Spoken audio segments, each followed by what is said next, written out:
Hey guys, welcome to Storytime with Jester. Tonight I'll be continuing the saga from my novel, The Book of Prophecies. I'll be picking up where we left off last time. Chapter 30, or just prior to that, in the second part of Part 2, The Book of Prophecies. Out of a branch of her roots shall one stand up, and his estate shall be vile and wicked. He shall work deceitfully, and make leagues with those round about. He shall come with an army, and shall enter into the lands of the moon, and shall deal against them, and shall prevail. And shall also carry away captives into his own lands. Many shall stand up against him, but none shall succeed. The king of the moon shall be stirred up, and shall assemble a multitude of great forces. And one shall certainly come, that prince of the covenant, and shall come to the kingdom of the stars to fulfill the agreement, yea, the holy covenant.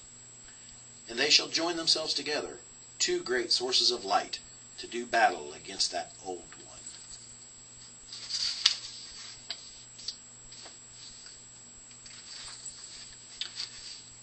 The old woman clutched the newborn close to her bosom as she made her way through the moors.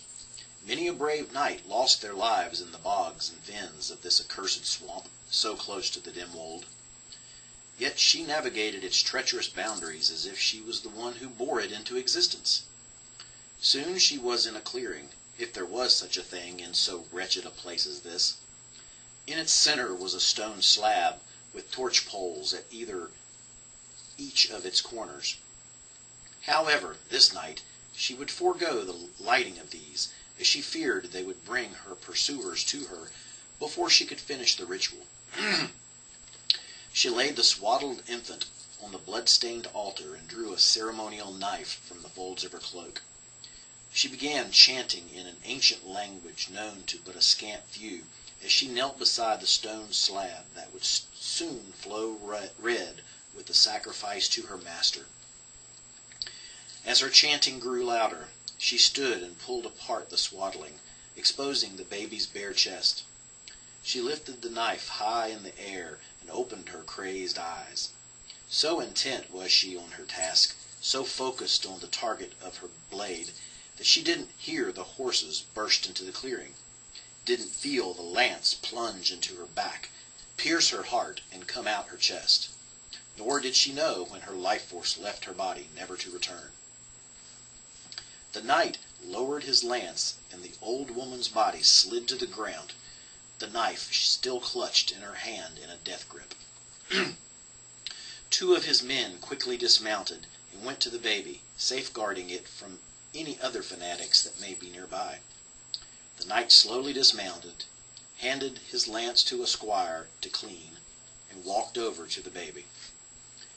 "You are safe now, little one," he said as he reswaddled it. Turning to another knight, he instructed, "Go to all the nearby villages. Find out if any woman has just given birth."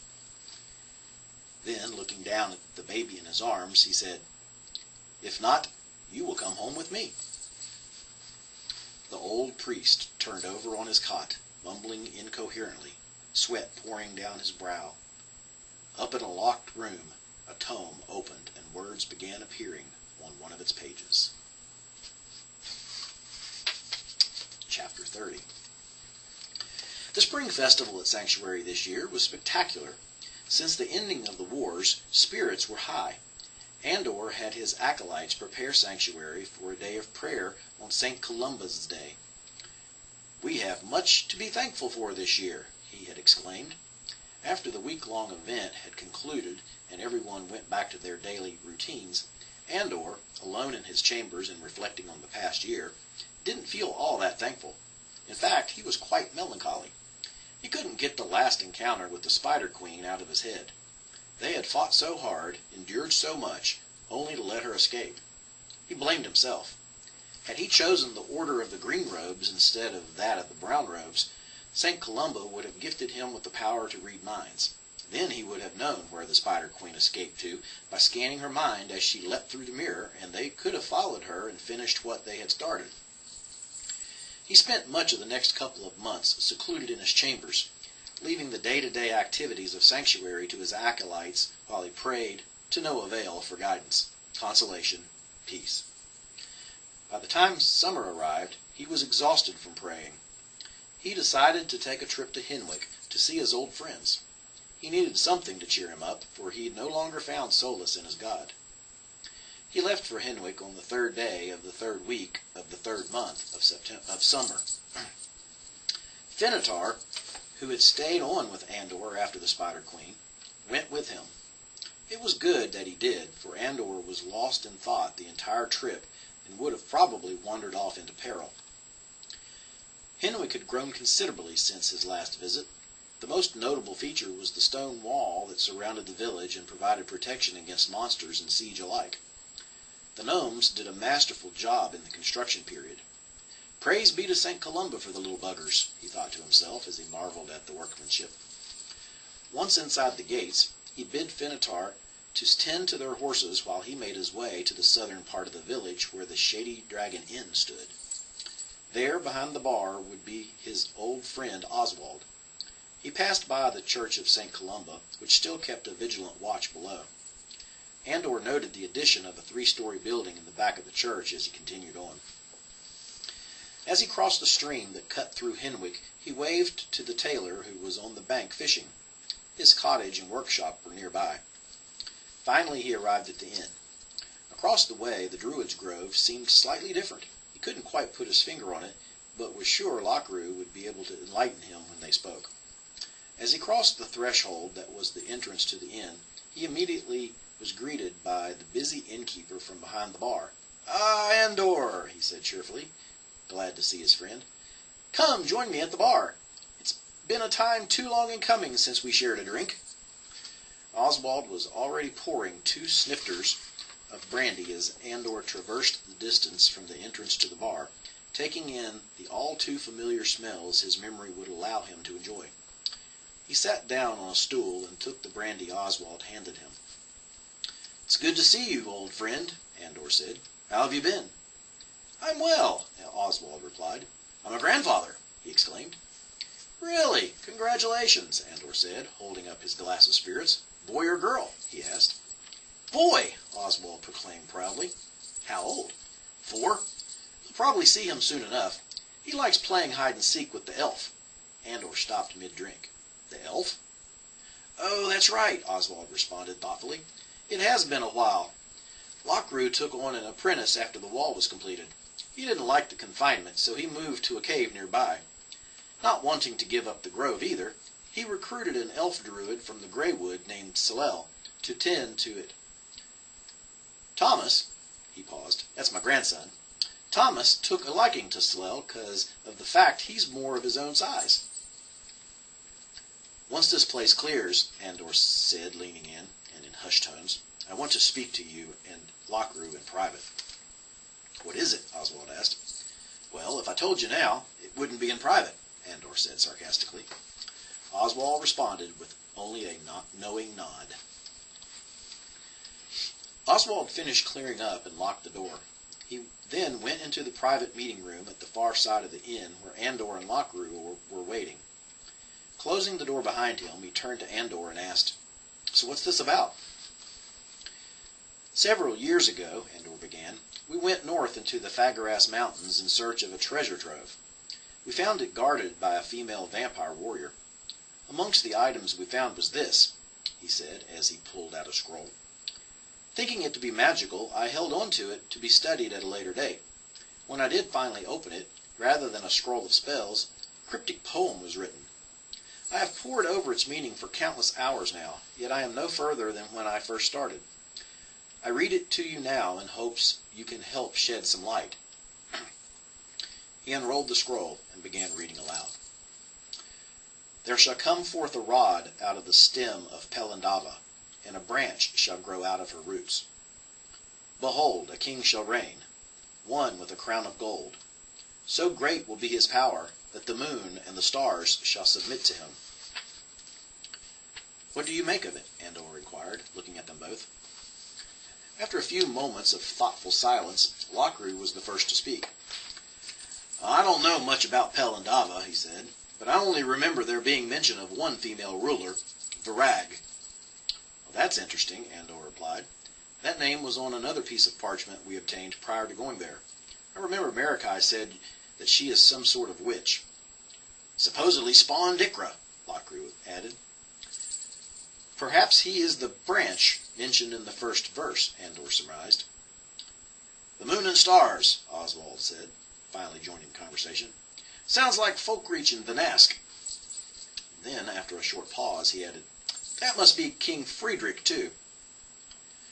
Then, after reconsideration, he amended, But it was Prince Thomas that was supposed to join the two nations together, before he disappeared. It would reason, Andor said, that the two verses would be speaking of Ikra and Friedrich, given their hatred for each other. What I don't understand, though, is what the purpose of this poem is. It's written as if it is part of something else, yet it was contained on an intact scroll as if it was complete in itself. If that's the case, then why? After a while, with no more thoughts spoken, Andor concluded, I leave for Osnaburg within the week. I will visit its library and see what I can find out about Ikra that I don't already know. Chapter 31. Andor arrived in Osnaburg on Sunday 33, 1229, just as the sun was setting. Osnaburg was a cosmopolitan metropolis, and as he and Finitar walked the main thoroughfare, he marveled at the sights, sounds, and smells of the different cultures and countries represented here. From the colorful dress and spicy aroma of the food of the Eurasians in Little Van, to the beautiful melodies of the female elven bard at the Sylvan Tavern and Inn. Finitar was quite famished and convinced Andor to go to an inn he had heard sported the remains of a blue dragon. As they crossed the Asbru and turned towards the Blue Dragon Inn, as it was so appropriately named, a large object dropped out of the sky and crashed into a group of people who had stopped and was conversing with a teller of fortunes. Finitar gave pause and placed his hand on a sword when he saw that what had struck and knocked one of the men to the ground, but relaxed when the rest of his group helped both he and his winged assailant to their feet. As Finitar and Andor continued towards the inn, Andor noticed one of the men was a priest of Finian, which was a rival with St. Columba. It was a sad thing, he thought, the way the two priesthoods got along. One unfamiliar with them would think it was a battle of good versus evil, but that was not the case. A detriment to both causes, Andor lamented, one rooted in the battle between their prospective patron saints. The doors to the Blue Dragon Inn were intricately carved, depicting a battle between a dragon and several warriors. The three-story building was packed with boisterous patrons, the majority congregating on the second floor. As Andor looked up to the drinking hall, he saw that the military flags from all over were hanging from the ledge which overlooked the dining room below. Finitar ran interference for Andor as the two made their way through the throng of revelers and to the bar downstairs where they ordered dinner. With their bellies grumbling angrily, they ordered quite a few choice items off the Pelandavian menu, which the serving wench soon brought out. They had sausage made from mutton spiced with chili peppers and garlic, beef tripe soup, grilled minced meat rolls, and cabbage rolls made with chicken mixed with rice and spices. When they were done stuffing themselves, Andor ordered a bottle of Pelandavian red wine to wash it all down with, while Finitar went upstairs to the drinking hall to get a couple of mugs of the house ale he had heard about all night, and to catch a glimpse of the Blue Dragon. When Andor was about halfway through the bottle, Finitar returned with a tankard of witch's brew. Finitar told Andor all about the Blue Dragon and urged him to go see it for himself. While Finitar had been away, Andor had been studying all the magnificent battle standards, but knew none of them or their history. Finitar, having studied such things extensively, was more than happy to show off his knowledge when Andor brought up the topic. He was about 3/4 through the flags when he suddenly paused, a look of uncertainty on his face. "What is it?" Andor asked, wondering why he had stopped. "That's odd," he replied. "I don't recall having ever seen that standard before." The one that perplexed him was hanging between the aurochs head of Pelendava and the running wolves of the eastern steppes. It resembled somewhat the running wolf, but only in geometrics. It had the body of a serpent, like a dragon, and a wolf's head, open mouth, fangs bared. "Well, perhaps the journey here has clouded your memory," Andor said. "Let us turn in for the evening. I'm sure it will come to you once you've had a good night's sleep. I'll secure us a couple of private rooms. Ponder it some more in the meantime." As Andor went to purchase their accommodations, Finitar became lost in thought. His eyes became transfixed on the wolf's head on the banner. The light from the numerous candles and torches about the place gave an eerie glow to the wolf serpent, almost bringing it to life. There was something almost ancient in its appearance, Finitar thought to himself as he sat there mesmerized. Andor's return snapped him out of his trance. "Let us go," Andor ushered, cradling the half-empty bottle of wine in the crook of his arm. Reluctantly, Finitar rose to his feet and downed the remnants of the witch's brew. "Any luck?" Andor asked, referring to his memory. "No," Finitar replied in a perplexed tone, glancing once more at the standard before ascending the stairs to the rooms on the third floor. Andor rose early, eager to start his research. He made his way to the great columned building as the cock crowed the arrival of the sun. He entered the great halls of the library and briefly perused a couple of aisles of books in fascination before getting serious about what he was there for. He went to the history section and found a couple of books titled The History of Osnaburg, Guide to the World of Osnaburg, History of Pelendava, History of Folkreach, and History of Vinask. The history of Osnaburg included chapters dedicated to the various evil cults in the city, including that of Ikra. From the geography section, he acquired a thick volume containing maps of all sorts, from an overall map of the world drawn by an actual cartographer to hand-scrawled dungeon maps by adventurers who managed to survive the perils they encountered. From the poetry and literature section, he found several poems and songs penned by minstrels and bards on the topic of, or mentioning therein, Ikra and Virag. Finally, for curiosity's sake, from the general section, he found a book of heraldry.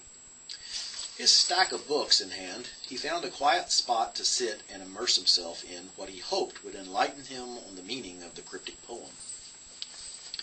Several hours into his research, the doors to the great library opened, and a group of men entered with an air of authority and entitlement. There were 4 in all, and he recognized them from the odd encounter on the way to dinner last night. From their attire, he could make out a knight of Hieronymus, a priest of Galatibrir, Devon's patron, a grey elf from the Greywood, and a priest of Finian. The 4 seemed to be searching for something, some answer to a current dilemma. He had seen that sense of urgency too many times when his own party had sought out answers in a library while pressed for time. Andor went back to his studies, which lasted long into the night. When he had returned the books to their proper places, he had but a few bits of information. It seemed that Virag did in fact spawn Ikra with her demon consort. She also ruled Pelendava over 100 years ago. Andor found a picture of her coat of arms, a black uniform head over a field of purple. The moon and stars did seem to represent Folkreach and Vinask. What seemed odd to Andor about the poem was where it said, "The moon and the stars shall submit to him." If the poem was referencing Friedrich, he thought, why would the moon need to submit to him, or even the prince for that matter, since he already ruled Folkreach? One other bit of information, or lack thereof, Andor found to be odd. In the Book of Heraldry, Andor found no picture or mention of the standard or coat of arms that stumped Finitar the night before. Andor decided that a trip to Avignon was in order. Maybe the information he could find there would prove more enlightening. Andor and Finitar decided to have breakfast at the Sylvan Tavern and Inn before heading to Avignon.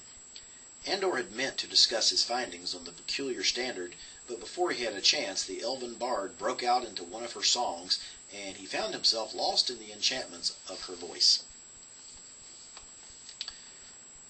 And I am not going to attempt to try to sing this. There once was a maiden fair, who had ivory skin and raven hair. Born from a witch's womb, the horn became her eternal tomb.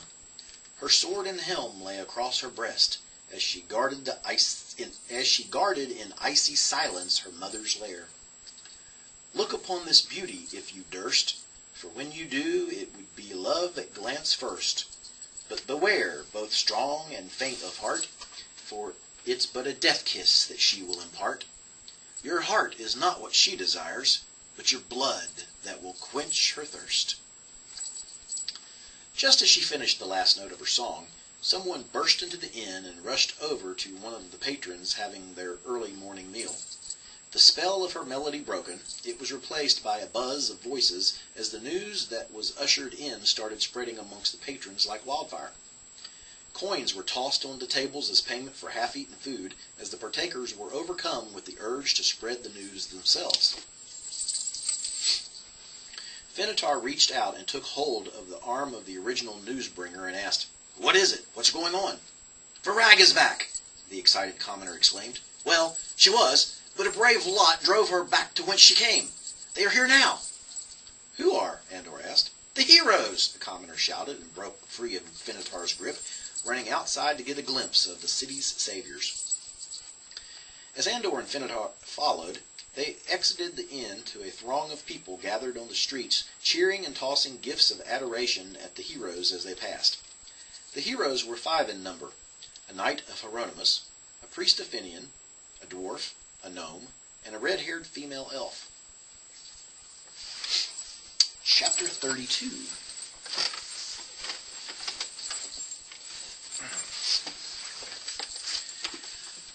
Vanask. The land was rich beyond imagination. One of the only countries not touched by the recent wars, its land was still fertile and alive, not scarred by fire, magic, and death, as so many others had been.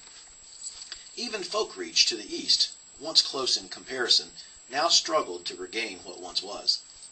Vanask. Andor had been to other places that teemed with a magic not of men, places where the very earth itself was alive. Lockru's Grove in Henwick was one such place. Druids were in touch with the life-sustaining force that permeated the land, and Lockru was no exception. Vanask was like one giant druid grove. One could feel the energy in the very air as soon as they stepped foot in the country, whether they came from Folkreach to the east, Brandenburg to the west, or the mountains to the north and south. It's no wonder Avignon was the destination for the many pilgrimages that now took place. Avignon. Nestled on the banks of the Rhone River, with the peaks of the southern Fagras Mountains as a backdrop, Avignon was the holy city of St. Columba, and home to all 3 sects of the patron saint's adherents. It was also where all prospective priests of the religion were trained and confirmed. The city had been built by the combined workmanship of the dwarves and gnomes to the north. Every building was crafted of stone, as well as the wall that surrounded and protected the holy place. An enormous temple was erected, a complete contradiction to the small, humble shrines that dotted the countryside. The temple housed one of the largest libraries this side of the great mountains.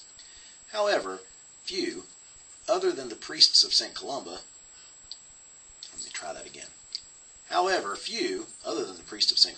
knew of its existence. It was not the library that Andor came to visit, though. It was one book in particular that he sought out. One book that would never be in a library, for it was too valuable to let just anyone gain access. One book that had no other copy in the world, for it was not written by men. One book, the Book of Prophecies. And that, my friends, is where we will end tonight's reading. I hope you enjoyed it as much as I enjoyed reading it to you. We will pick up next week at chapter 33 and see what this Book of Prophecies that Andor is so excited about is actually all about. So, until next time, and as always, see you soon.